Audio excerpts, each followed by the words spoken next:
2025 is over. If I'm being honest, the year didn't go the way I wanted it to, and generally speaking, I'm no closer to being where I wanted to be by this point in my life, but I'm thankful that, in at least a few small ways, I've made some great strides. It's been a wash, really. What a year of bad luck and poor decisions has allowed me to do, however, is play a lot of great games. And I mean a lot of great games. Also a lot of Fortnite, but that's not what this is about. As I've been doing for close to a decade now on various online platforms, I wanted to compile some top 10 lists detailing the absolute best of what I played. One covering 10 games that, while new to me, were not released in 2025, and another covering just new releases. Like last year, I'll be starting with older games, as while they may not be as relevant now as the other games I'll mention, I find this list tends to be more competitive as I'm comparing the creme de la creme of prior years. While I haven't disliked the later Assassin's Creed games, I definitely feel like the series got away from its roots when it became a larger RPG style thing, so Assassin's Creed Mirage feels like a game out of time. It's an attempt to make something reminiscent of the earliest games in the series, and, perhaps unsurprisingly, I found that incredibly refreshing. It's been some time since an Assassin's Creed game felt like, well, Assassin's Creed. In this, you play as an assassin recruit, go through some abbreviated training, and then are unleashed on a small urban location filled with buildings to climb and alleys to traverse. It's not free from the baggage of the rest of the series, however. It's a fairly direct prequel to Valhalla and centers on a prominent character from that game, but it tells enough of a self-contained story to still work well enough on its own, even if some things may feel unexplained by the end. Mechanically, it still plays a bit like the recent open-ended RPGs, but with systems that try to evoke the earlier titles, albeit with far more of an emphasis on stealth over combat. All in all, it's a return to form of sorts, and while I think its follow-up, Shadows, is also a good game, Mirage is a fairly condensed and focused thing that I think is actually fairly easy to recommend. So many of the other Assassin's Creed games in recent memory are time sinks designed to occupy your every waking moment, but Mirage is fine with being a 30 to 40 hour thing that you play and then put down, and I really appreciated that. Playing through Ryu Ga Gotoku Kenzan was an experience. I mentioned last year that I was starting the Yakuza series, and that's something I've been keeping at for most of the year, but I wanted to highlight this game first because it feels like something that's often overlooked. That's not unexpected, however, as it never came to the US and never even had an English translation. Most people just take what they hear about it secondhand as gospel and write it off, treating it as an oddity of the PS3 era without much of an impact. I am not most people. I, for some reason, wanted to see all of the Yakuza games, so I decided to use modern technology to help me see this game. You see, by propping up a phone's camera in front of me and pointing it at my screen, I could, in what was effectively real time, translate on-screen Japanese text into on-phone English text. I fully understand that machine translation is no replacement for a proper localization, and that by doing this I was almost certainly missing out on nuance, but, well, it worked, and I really love this game as a result. This was the third Yakuza game released, and, after having played a few of the later entries, this really does feel like a middle ground between Yakuza 2 and 3. It was the series' first entry on the PS3, and it innovates with a bunch of new mechanics and locations. Combat was modified with the addition of new weapons, and the story was remarkably enjoyable.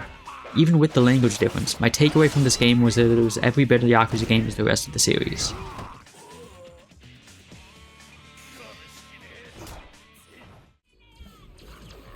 I feel like, in this day and age, it's very easy to be dismissive of Ubisoft's output. They've sort of developed a reputation for making samey, trend-chasing open-world games, but the thing is, I kind of like that formula, and Star Wars Outlaws does it better than most of their other games I've played. At its core, this game is another action-stealth open world with outposts to take on, and there's even a GTA-style Wanted level, but something about the execution makes it stand head and shoulders above so many others to me. Perhaps it's something as simple as the aesthetics being as strong as they are. Star Wars is something that everyone probably has an opinion on, and as someone who happens to quite like good Star Wars content, this game was a joy to play through. Getting to navigate Tatooine freely and hearing those sound effects as stormtroopers bear down on your location, it all feels correct. Most of the storytelling is fairly hit or miss, but I found the central characters compelling enough to keep me engaged. Adding to that, there are some genuinely interesting gameplay concepts in effect. While there's the aforementioned Wanted level, it's complicated by the fact that you have reputations with various factions, and different missions or actions you take can influence how you're viewed by each organization. If you're hated by one, you'll be barred from entering their zone, but if you're on good terms with them, you'll usually be able to wander freely. Some missions will have you gaining reputation with one group while losing it with another, while others will give you the option to double-cross your employer for some quick profit at the cost of some reputation. Pseudoregalia is a fairly open-ended thing, not entirely dissimilar to a Metroidvania, I suppose, that has you wandering around and picking up new abilities and upgrades to allow you to better traverse a fairly large map. At times it may seem a bit too open and I would be at a loss as to where to go next, but the core gameplay is strong enough that I didn't mind wandering around aimlessly. Maybe the most important thing to mention about this game is that it's got some of the best movement I come across in a platformer, period. Some of the maneuvers you can do feel incredible when you pull them off. You'll just have to take my word for it. This game simply feels great to play. Chaining together backflips and wall jumps brings to mind some of the fancier tech you could do in Super Mario Odyssey, and there are a handful of optional challenges placed around the world that force you to fully engage with these mechanics. If you like 3D platformers and haven't given this game a shot yet, I highly recommend it.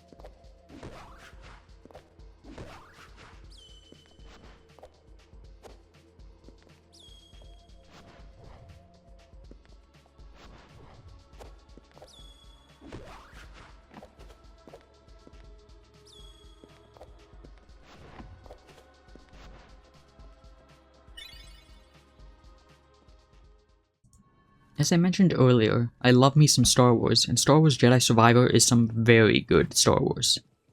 It's a sequel to Jedi Fallen Order, another game I played this year, but it's much more involved and richer than that game to an almost surprising degree. As for what these games are like, they play a bit like Souls games in that there's a focus on one-on-one melee duels with a lock-on camera, along with enemies that respawn when you rest at save points. The game also employs some loose Metroidvania elements by way of upgrades that allow you to more easily traverse the map, unlocking shortcuts and new paths along the way. There's also a surprisingly compelling narrative to pull you along, guiding you through the world as it tells a linear story. This might seem like an odd combination then, being a heavily linear Souls-like Metroidvania, but every aspect of this game is polished to a fine sheen. Much like Outlaws, this game also benefits greatly from the Star Wars license. In addition to just looking and sounding like a Star Wars thing, it occupies a fun place in the timeline between the prequels and original trilogy, with enemies from both eras appearing. Something about seeing droids alongside stormtroopers felt insanely cool to me, and they somehow managed to make a story about yet another Jedi who survived Order 66 make sense, with a reasonable enough justification for why these characters wouldn't have been present during the original films. Death Stranding is a very unique game. It's old enough that I assume most of you probably know its general deal, but if for some reason you don't, it was Hideo Kojima's next thing after he got ousted from Konami, and it plays unlike just about any other AAA game out there.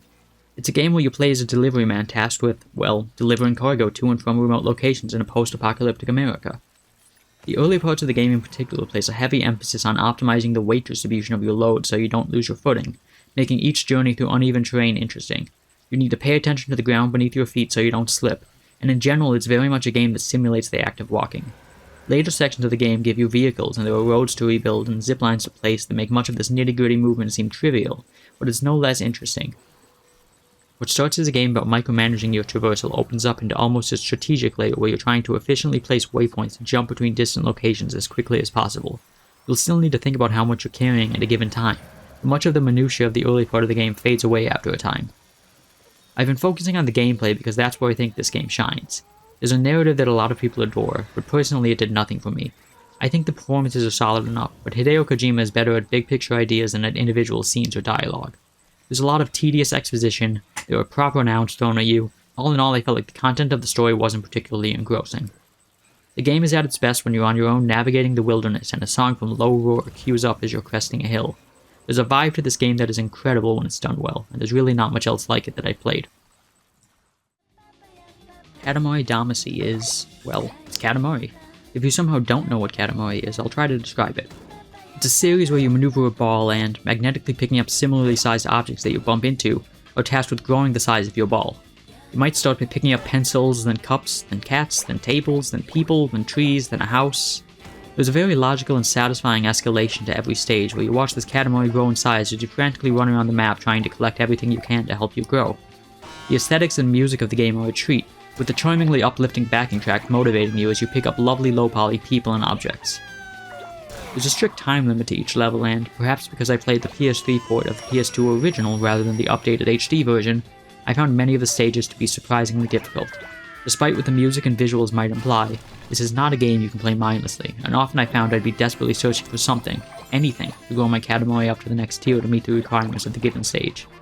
I even had to replay a few levels after failing them, which perhaps soured me somewhat on this game, even though I love so much of everything about this. That's truly the only reason it isn't higher on this list, if I'm being honest. Katamari is something everyone should give a try as its gameplay, while controlling a bit awkwardly, is intuitive and so charming. Doom plus Doom 2 is, well, the first two Doom games. I had previously played Doom 2016 and some of Eternal, but I'd never tried either of these originals until this year, and I was surprised by just how well they held up. Obviously, in some way at least, I knew they wouldn't be bad, as I knew there were people who still enjoy revisiting them and replaying them, but I was taken aback by just how much I, a person without much nostalgia for this era of PC gaming, enjoyed them. The first two Doom games are a joy to play. There's a frenetic pace to them that still carries to this day, and levels are enjoyable enough to navigate, even if they can be a bit maze-like and confusing. I don't really know what else there is to say. Doom is... Doom. Doom 2 is just more, arguably better, Doom. I've chosen to highlight this two-game collection, rather than either one individually, both because the games somewhat blend together for me after a few months' separation, but also because this collection is fantastic. It includes the expansions for the first Doom, as well as behind-the-scenes photos and a host of settings to toy with. It was a fantastic way to experience these games for the first time. Yakuza 2 rules. It's an evolution of what Yakuza 1 did mechanically, but it also tells a really strong story that isn't simply trying to recapture what worked in the first game. Its story picks up shortly after where the first game left off, and there are some truly entertaining twists and turns along the way. It also has an ending that needs to be seen to be believed. Beyond all of that though, it introduces some great new characters. Kaoru Sayame is a fun addition and she has some great back and forth with Kiryu, but the star of the show is the new villain, Ryu Ga Gotoku. While other Yakuza games generally have decent antagonists, Gotoku is the one who I think works the best. He's different from Kiryu, but he has understandable motivations and has a compelling presence whenever he's on screen. Despite the fact he's not incredibly relevant in future games, there's a reason they eventually decided to bring him back when Dead Souls came around a few years later. As I mentioned, this is pretty similar to the first game mechanically, but that's not a bad thing. It expands the scope by not just introducing a second city to explore, but by allowing you to still navigate the streets of Kamurocho. Kamurocho is as much a character as Kiryu or Date to me, and getting to see how it evolves between games has been a delight as I worked my way through the series. On a very similar note is this next game, Kurohyou. This was yet another Yakuza spin-off that, like Kenzan, also never saw a Western release or an English translation, but, unlike that game, somewhat recently received a fan effort to patch in an English translation. It isn't perfect, and I'm aware that there may be some stuff that got lost in translation, but I had an incredible time working my way through this game. I opted to emulate this, largely because I'm not even sure how I would go about getting a patched PSP game onto actual hardware, but I tried to keep the visuals roughly on par with what I'd be seeing on an actual handheld. Now, this is a Yakuza spin-off, so while it may not involve Kiryu's plot, at least not directly, it's a story set in and around Kamurocho, so I was delighted to return to a town I've grown to know intimately. Much like Yakuza 4, getting to see Kamurocho through the lens of someone who isn't Kiryu was fascinating, and it helps the setting feel even more alive than it already did. This game's protagonist is a teenage delinquent named Tatsuya. He's a wildly different character to Kiryu. He's quick to anger and somewhat petty, which makes his growth into someone more trusting and even-handed genuinely affecting. I've thought long and hard about this, but I honestly think this might be my favorite Yakuza game. I don't know how much of that is due to the fact it's a bit of a dark horse or whether I genuinely like it more than Yakuza 2, but after spending several months mulling it over, I'd say this was my favorite old game I played in 2025.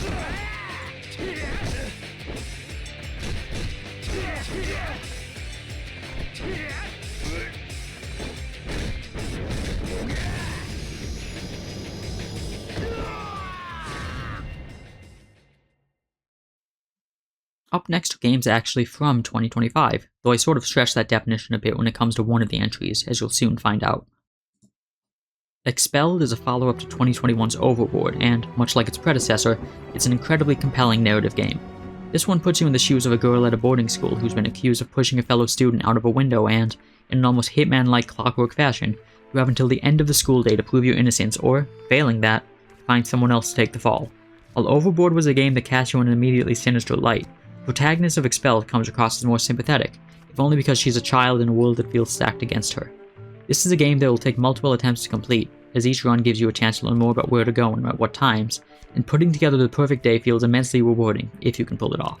I'm trying my best not to go into too much detail on any of the specifics because there are a lot of fun and novel things to experience in the course of playing this game, but if you have any interest in storytelling in games, both this and Overboard are worth checking out.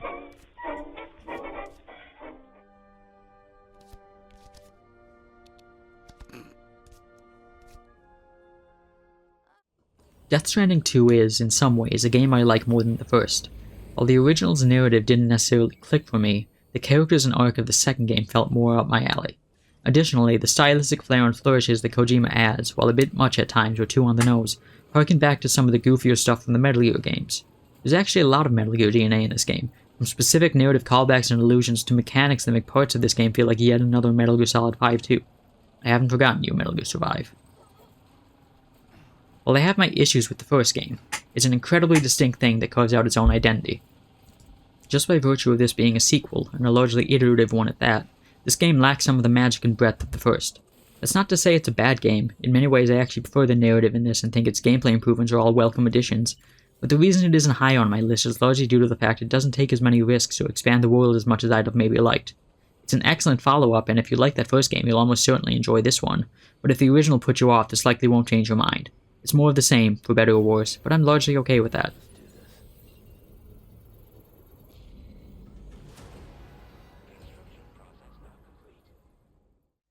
Donkey Kong Bananza is a blast to play. It suffers from some of the same issues as most recent Nintendo games in that it's almost comically easy for most of its runtime, only really becoming challenging in the final act. That almost seems irrelevant with how much fun it is to navigate the world. Ostensibly a follow-up to the Donkey Kong Country games, at least thematically, it carves out its own identity by being a physics showpiece for the Switch too. It might not always run perfectly, which for a launch game isn't ideal, but it chugs in the way that EDF chugs, where the poor performance lets you know you're doing something right.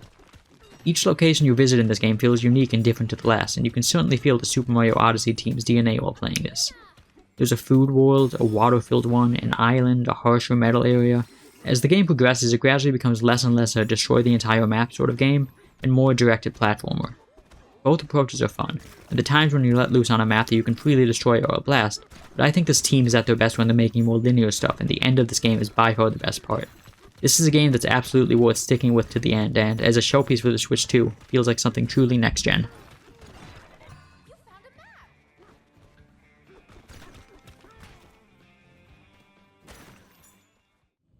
Cronos: The New Dawn wasn't initially on my radar. While I adored last year's Silent Hill 2 remake, I didn't have much hope for this game because I'd essentially heard nothing but negative things about the rest of Bloober Team's output. So when I watched a friend stream some of this shortly after it came out and realized that, wait, maybe it was good, I knew I needed to try it out for myself. When I finally did, I fell in love with it. In a lot of ways, this game feels like a successor to the Dead Space series. It's almost shameless how it cribs mechanics and aesthetics from those, but given that that series is dormant for the time being, it's nice that someone else has taken up the mantle. Cronos, like Dead Space and even Resident Evil 4 before it, is an action survival horror game about fighting not zombies with an arsenal of weapons while managing your limited inventory. Unlike those games, however, this is far more of a survival horror. The inventory is very small, and the way the maps are laid out reminded me of the early Resident Evil games' mansion and police station. These are some intricate levels, and by the time you're through with an area, you'll have become intimately familiar with how to navigate it efficiently. This game also, to my surprise, had a pretty compelling story. It's set in a post-apocalyptic Poland, and, over the course of the story, has you investigating how exactly things fell apart and how the people who lived there fared. Maybe I'm just an easy mark for the tropes on display in this game, but I thought it was fairly interesting and I was invested all the way through to the end.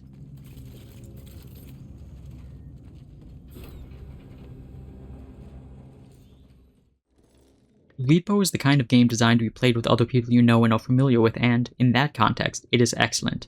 While they played a little bit of Lethal Company back when that was big and I dabbled with this year's Peak, R.E.P.O is the only one of these games that I feel I fully vibed with. Much like Lethal Company, you're tasked with navigating an abandoned location to recover loot while avoiding the monsters that lurk there. It's hard for me to fully understand why this game works for me while Lethal Company didn't, but I think it comes down to the aesthetic differences and the general pace of gameplay. Where Lethal Company feels like it leans more into the horror aspects of the design, R.E.P.O comes across as a sillier and more casual affair. There are physics to the objects you interact with, you can throw your semi-bot around, and there's almost a Garry's Mod-esque feeling to the way objects are carried. This is, despite the occasional scares and tension, a profoundly funny game.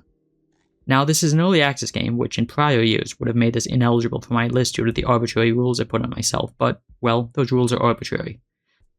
I had a lot of fun with this game this year, and my friend group has already moved on and decided to never play this again, so it probably wouldn't make sense for me to include it next year, or whenever it actually releases. I know that's just a bit of boring housekeeping, but I thought I'd justify this decision, as I think this game is great and deserves a spot on this list. HYPERBEAT is not the sort of game I typically play, but after a glowing recommendation from a friend, I decided to give it a try, and I'm very glad I did. This is a rhythm game where you pilot a polygonal figure down a long hallway and need to steer them into rings that correspond to the music being played. It's superficially a bit like a Rez or an Osu, at least in my understanding, It doesn't come across as a game that's trying to chase after a trend or nostalgia. It's a very distinct thing with its own identity, and it made me genuinely emotional at times. While I wouldn't necessarily say there's much of a story to this, there is a narrative through line and there were coherent themes that got discussed during my time with it that made me stop and think about some things. Not to get all armchair analytical, but for a game designed around mastery of a very specific skill set, its decision to make you interrogate why you'd invest time in getting better at something, and what sacrifices you'd be willing to make to get there really affected me. The music is also fantastic, though perhaps that shouldn't come as a surprise. This is a rhythm game after all. Pokémon Legends ZA is an interesting game because it's, effectively, a sequel to two vastly different Pokémon games. Mechanically, it's an evolution and a follow-up to 2022's Legends Arceus, a game which translated Pokémon to an open world and messed with key gameplay systems to keep things fresh. Narratively, however, it's actually a sequel of sorts to 2011's Pokémon X and Y. Mechanically, this game again changes the Pokémon formula by completely eschewing a turn-based structure for a real-time one. It's not as radical a departure as it may initially sound, as it replaces it with a system where when moves have cooldowns and you're limited in how quickly you can perform certain actions, with the shift to a new style of gameplay made the series feel fresh. The thing I loved about Arceus was that it was willing to try new things, and that same spirit of invention is present here. Unfortunately, the gameplay isn't perfect and combat feels somewhat simplistic as a result, but I have so much appreciation for the risk they took changing things that I almost don't mind that it doesn't fully work.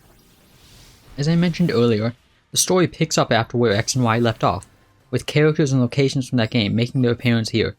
Indeed, while this game does explain the important details of X and Y's story, playing this shortly after having finished that game gave me a much deeper appreciation for the narrative being told here. And, somewhat surprisingly, the narrative in this Pokemon game is pretty good. The story being told is somewhat simple, but it's told well, importantly, and is filled with a very enjoyable cast of characters. Unlike Legends Arceus, this game abandons distinct open worlds for a single shared space, in a move that I enjoy but which other people may find limiting. The entire game takes place within a single city, with wild areas scattered about filled with wild Pokemon, and the rest of the map being largely occupied by people and shops. On the subject of shops, this game, even more so than X and Y, places an emphasis on style and fashion that I delighted in, and there are so many clothing stores to choose from that I would often find myself putting up with a few fights solely so I could use the reward money to afford a new jacket or some cool pants. I love games with deep customization and the options here are vast. Clair Obscur Expedition 33 is one heck of a game. It's a turn-based RPG that, for whatever reason, took off in a way that a lot of other turn-based RPGs haven't. While I can't speak for anyone else, I think what drew me to this game was that it wasn't attached to an existing franchise and it had an interesting visual style. I'll admit those are somewhat superficial reasons and I don't have a great excuse for why I haven't delved deeper into other JRPGs, but the simple truth is that this game captured my attention and I'm incredibly glad it did. As I've mentioned, this is a turn-based RPG with a party you build up over time and various weapons and skills to unlock, but what makes it stand out compared to others I've played is its perk system, known in-game as Pictos.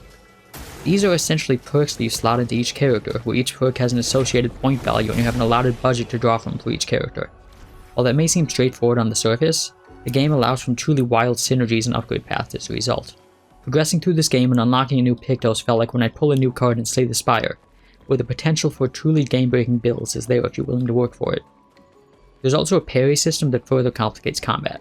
While this isn't a wholly unique addition, I know Mario RPG games have had timing-based inputs for a long time. Its implementation here, perhaps just because of aesthetic similarities, is reminiscent of Souls games. Enemies will often have long wind-up animations and, frustratingly, feints, so combat generally alternates between tactical turn-based combat and intense reaction-based parrying. Personally, I wish they'd have implemented some sort of accessibility options for adjusting the parry window, as certain fights felt almost impossible for me due to how important parrying can be at times, but it is what it is, ultimately, and most of the encounters are able to be completed with the right Pictos equipped, along with a properly leveled party. Lastly, the story in this game is very, very good. That may not seem particularly noteworthy. Heck, most successful RPGs are praised for their narratives, but, well, a good story is a good story. There are solid performances throughout and likable characters, and certain moments are elevated by a very strong soundtrack. I have some qualms about certain developments, and even got into a heated argument with a friend about the ending, but I feel like almost nothing else in 2025 affected me so deeply as this game. Citizen Sleeper 2 and its predecessor are something of a cross between visual novels and tabletop RPGs. You'll be reading and looking at portraits of characters, occasionally making decisions, and will be spending the rest of your time choosing how to spend your fairly limited resources each day, slotting randomly rolled dice into the various actions available to you. Might sound a bit complicated, but it's all fairly intuitive, and in essence it isn't that dissimilar from a traditional RPG skill checks, it's just presented differently. The original Citizen Sleeper almost immediately cemented itself as one of my favorite games of all time, and after playing through the sequel I think they've made a worthy follow-up.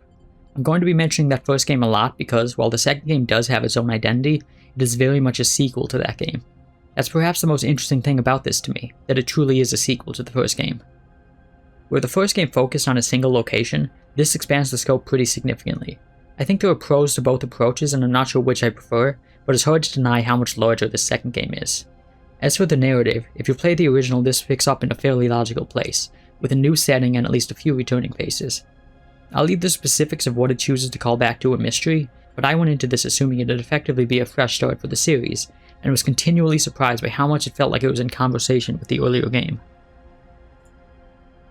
I suppose I've been talking around things and haven't really explained why this makes it so close to the top of my list. As frustrating as this may sound, it simply comes down to the quality of the writing.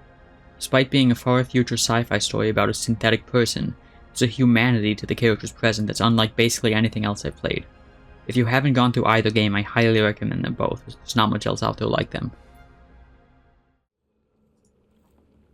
Silent Hill F is a new Silent Hill game from an unproven developer and, based on prior entries in the series, I had my doubts about how well it would fare. Luckily, my fears were misplaced and this game is every bit as excellent as the other games in the series, and in my mind is even up there with the Team Silent games.